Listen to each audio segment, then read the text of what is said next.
What is a constitutional monarchy? In a constitutional monarchy, a country's political system is headed by a king or queen, except for Japan, which is the only country with a reigning emperor.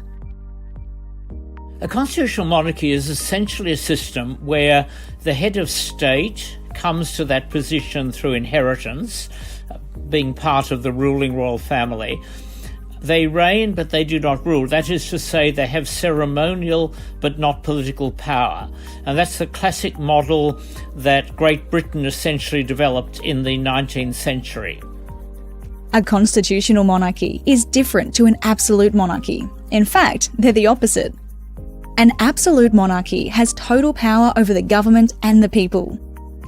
In a constitutional monarchy, the monarch is the head of state, but political power is shared between the monarch and an organised government. The ability to make and pass legislation sits with an elected parliament, such as the Australian Parliament.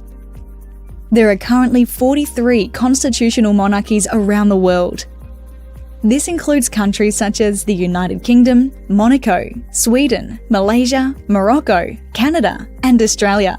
Royal families can pretend to be like everybody else. And we all know stories of the Queen of the Netherlands going and doing her shopping, the King of Sweden driving to work in his own car. But even in the most democratic of countries, you can't actually deny the reality that to retain a royal family is to retain some sense of inherited importance and inherited prestige.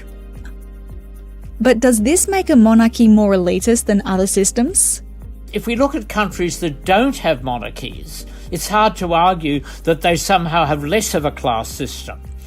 In the United States, look at the number of senators, for example, who are millionaires.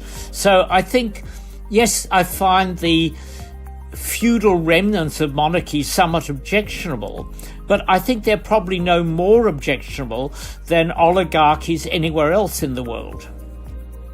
That doesn't mean monarchies are on their way out. I think that if one looks at the countries that have retained monarchies, there is a sense in which people value the stability, in which people identify the monarch as standing for the country in a way that no politician actually is able to do.